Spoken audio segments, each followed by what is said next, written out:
Bom, vamos falar aqui sobre pandemia. O Brasil registrou neste domingo 280 mortes pela Covid-19, totalizando 626.923 óbitos.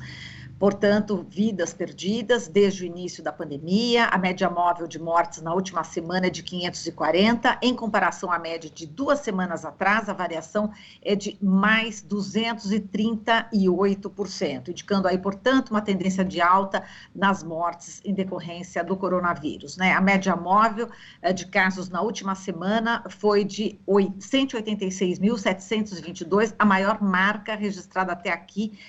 Portanto, é o 13º aumento consecutivo.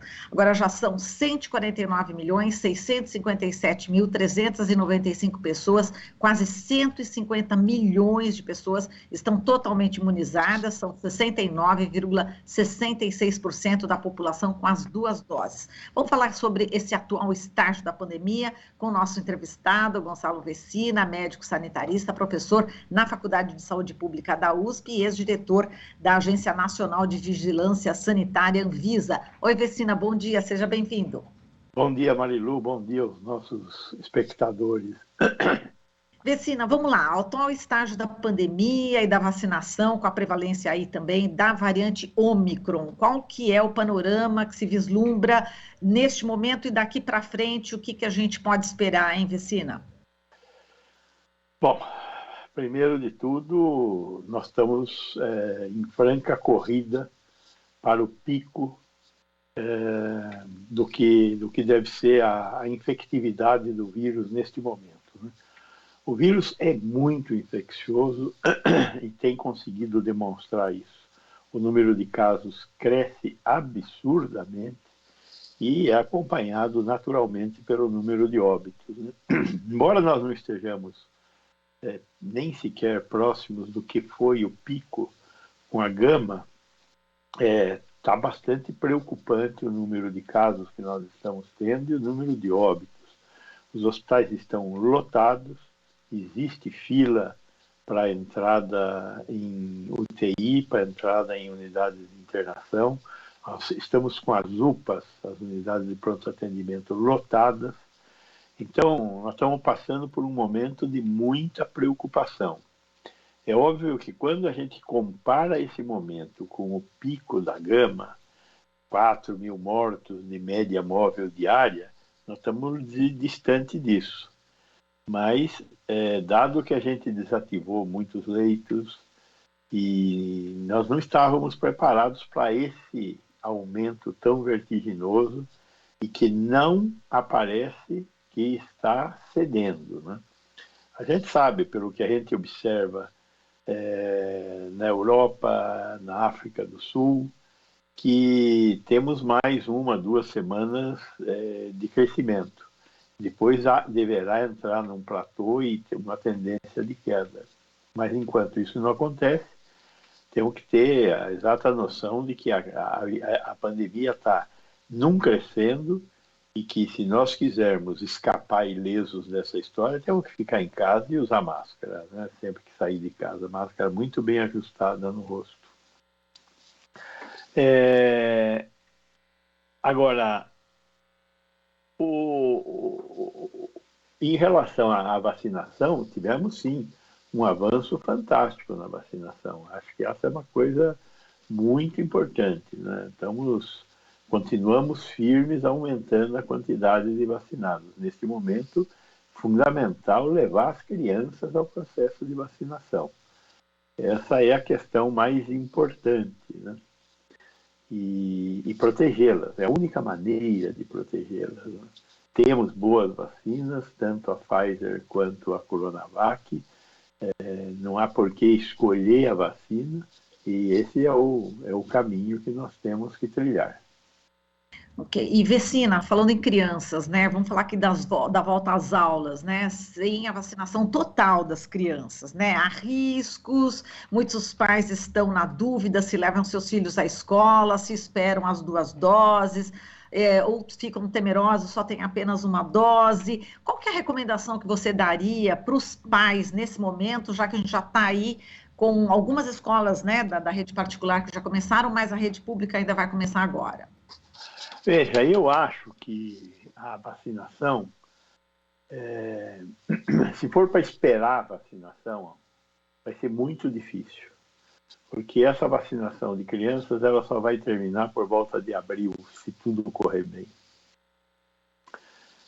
Eu acho que as crianças já sofreram muito com a falta de aulas.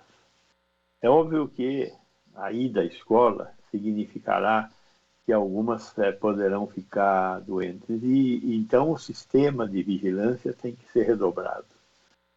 Então, crianças que vão para a escola, como o Brasil, infelizmente, não tem muitos testes, o certo seria testar todos os dias as crianças.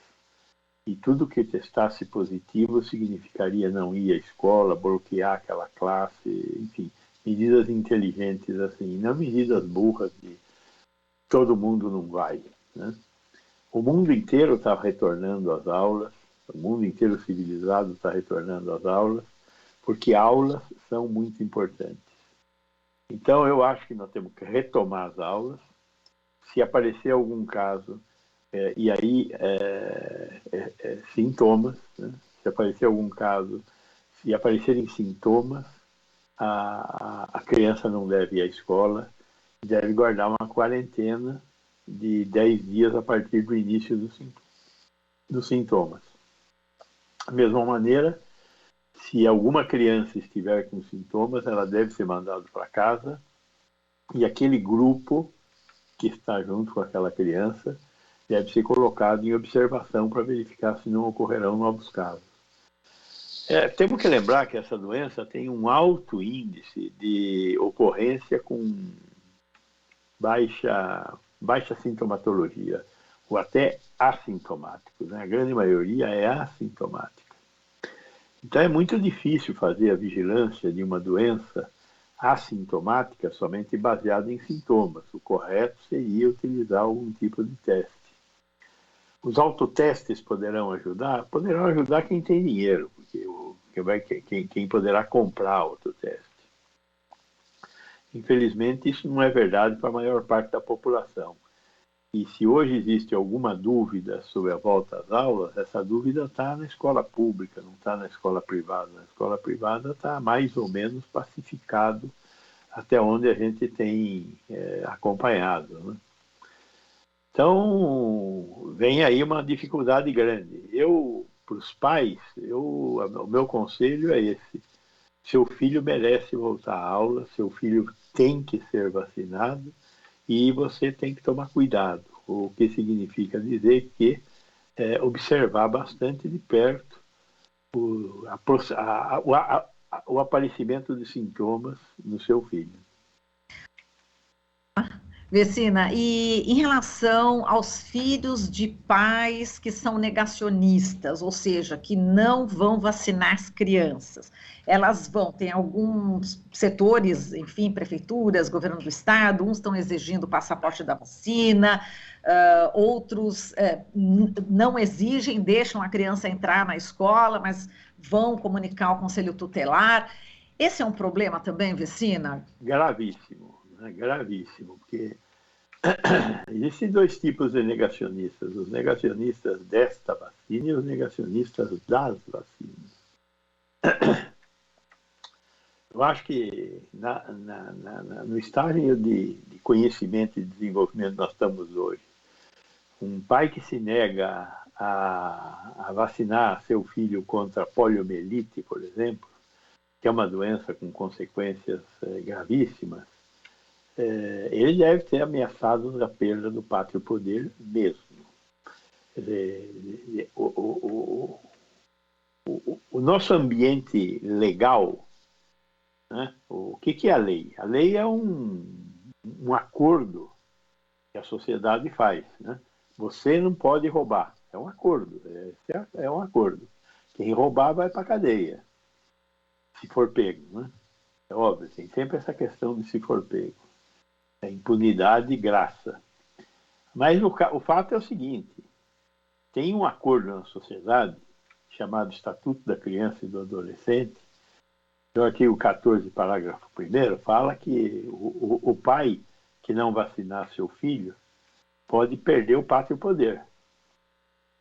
Então, se esses negacionistas chegarem a esse ponto, vai acontecer isso. O grande problema é que e sempre existiu uma quantidade de pessoas que não vacinam o filho, por um monte de razões.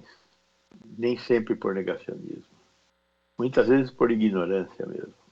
Mas o fato é que, como você consegue ter uma cobertura muito ampla, aquele vírus não circula, né? E aí você tem uma condição menos perigosa para a sociedade. O grande problema é essa pandemia. Nós estamos vivendo um momento excepcional. Momentos excepcionais exigem excepcionalidades. Então, não vacinar neste momento de excepcionalidade é um duplo risco e nós temos que ir atrás dessa questão. Exato, como você citou o ECA, enfim, está certo, então, governos que vão denunciar o Conselho Tutelares, né, os conselhos. Não tenho dúvida disso, e o Ministério Público, aqui no estado de São Paulo, já colocou uma nota sobre esse assunto, e a tendência é que o Ministério Público faça isso no resto do país.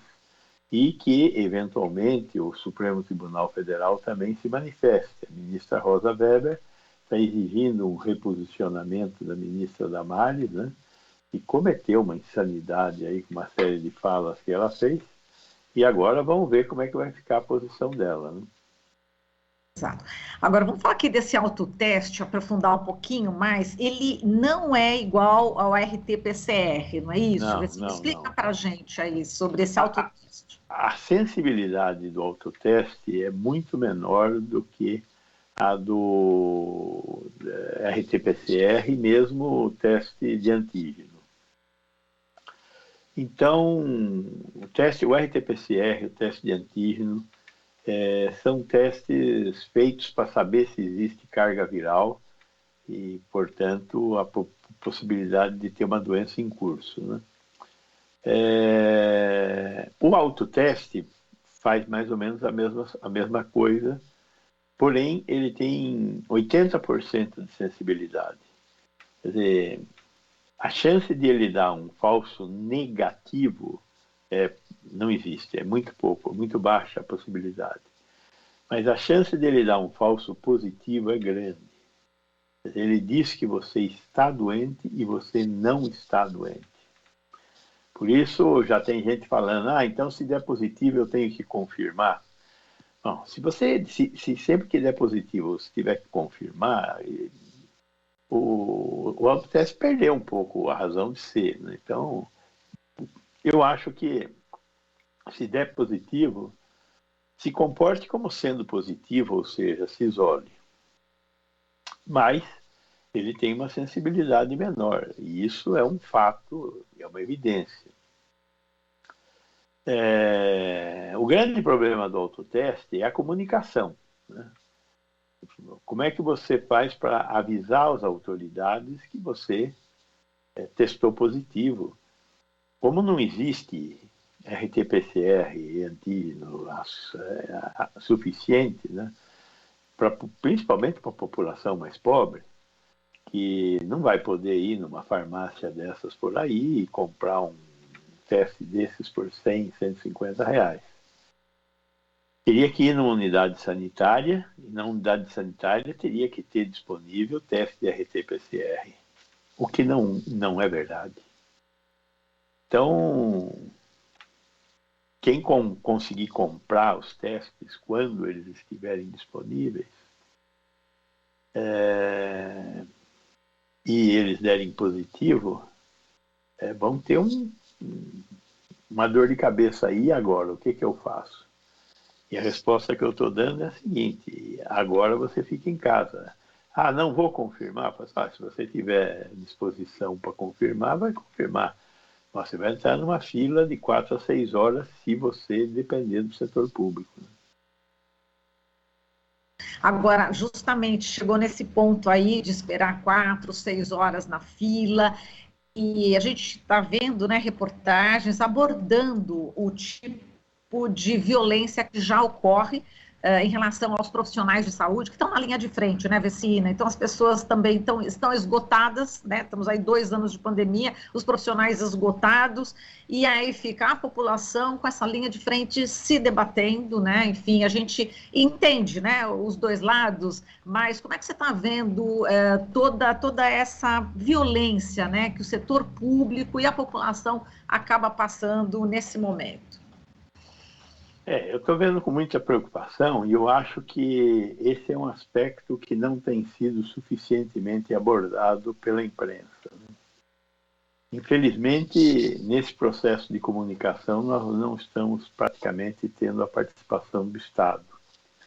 O Estado não tem se preocupado em comunicar à população do estado de abatimento, de chegar no fim que o pessoal da saúde está enfrentando. Essa é uma questão. Os médicos, a semana passada, ameaçaram fazer greve. Né? Imagine, numa crise fantástica como essa que nós estamos vivendo, os médicos ameaçarem entrar em greve.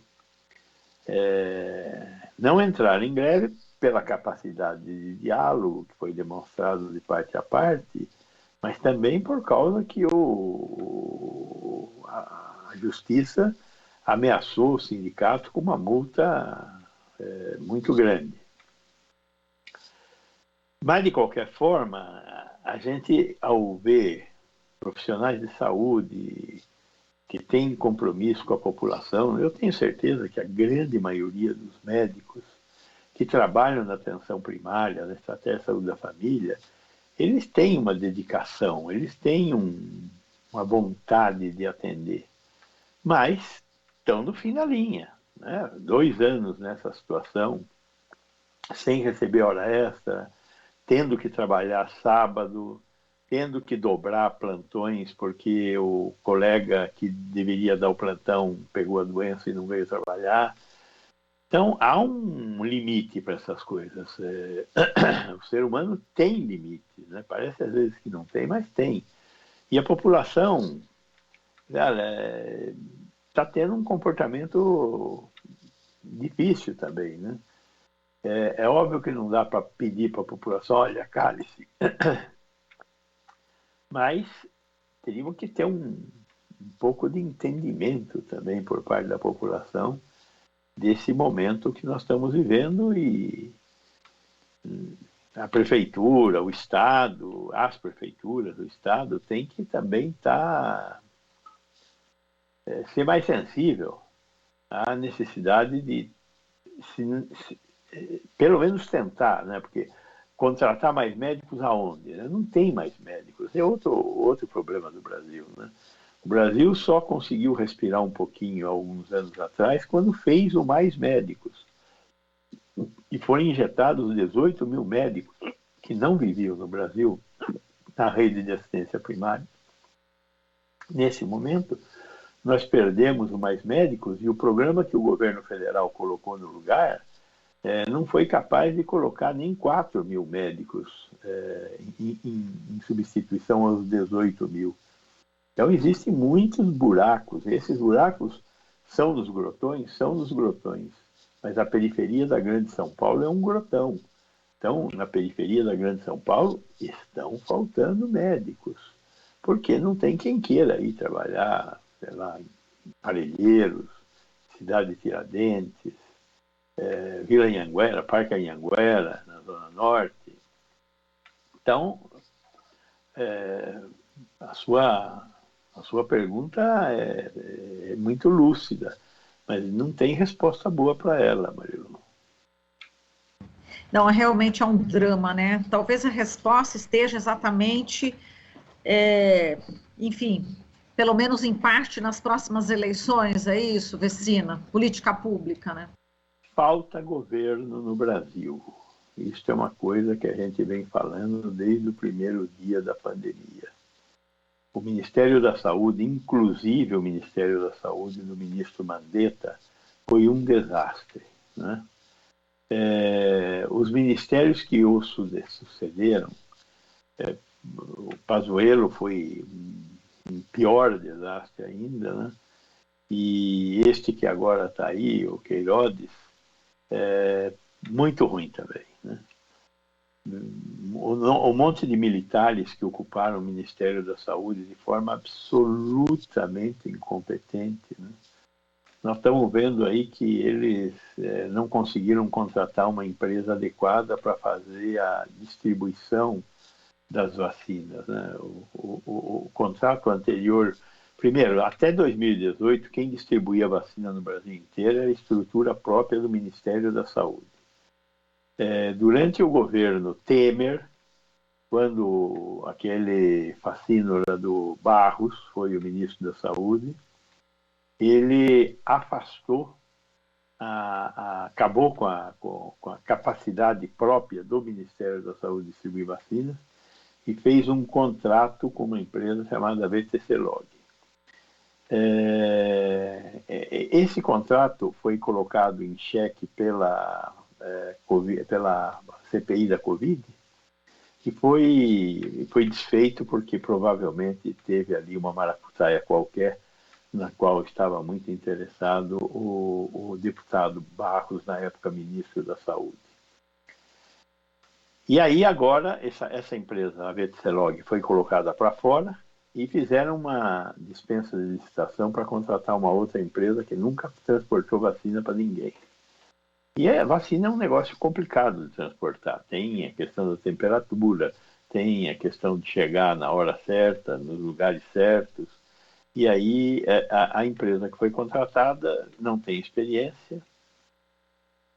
Não sei se foi contratada de maneira totalmente lícita, mas quem está no DELOG, que é o departamento responsável por fazer esse tipo de contratação hoje no Ministério da Saúde, é um general da reserva, que de saúde, de vacina, não entende nicas, né? E aí nós estamos vivendo as consequências. Então, o governo é fundamental. Essa coisa as pessoas têm que entender.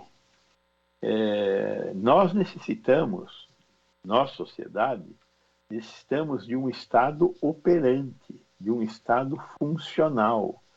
Então, quando você coloca uns negacionistas como esses que estão aí, idiotas, desprovidos de competência para realizar qualquer tipo de atividade, como os que estão no Ministério da Saúde, aliás, estão em todos os outros ministérios, nós vamos ter um desastre, né?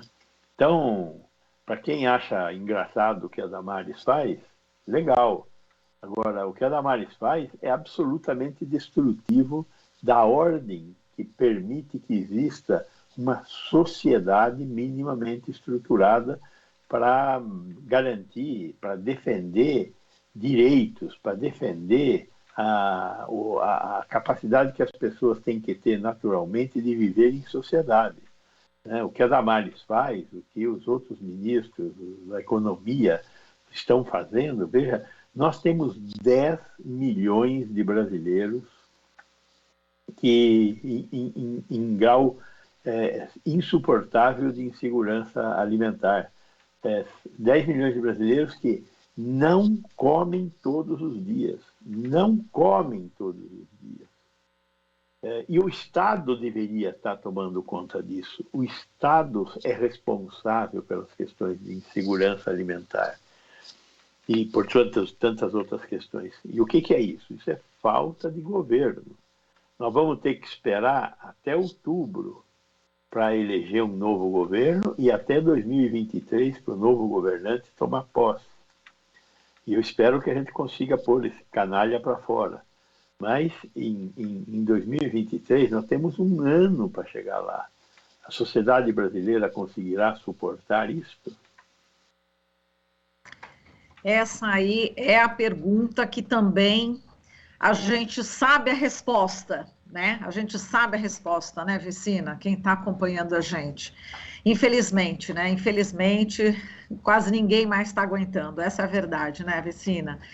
Mas é isso, meu querido. Muitíssimo obrigada pela sua participação. Forte abraço para você e sigamos aí na luta, né, Vicina? Ótimo. Muito obrigado, Marilu. Muito obrigado aí o pessoal da TVT. E bom dia para vocês todos. Bom dia, boa semana, Vecina. Falamos aqui com o Gonçalo Vecina, médico sanitarista, professor na Faculdade de Saúde Pública da USP e ex-diretor da Anvisa. Você está ouvindo Jornal Brasil Atual. As notícias que os outros não dão.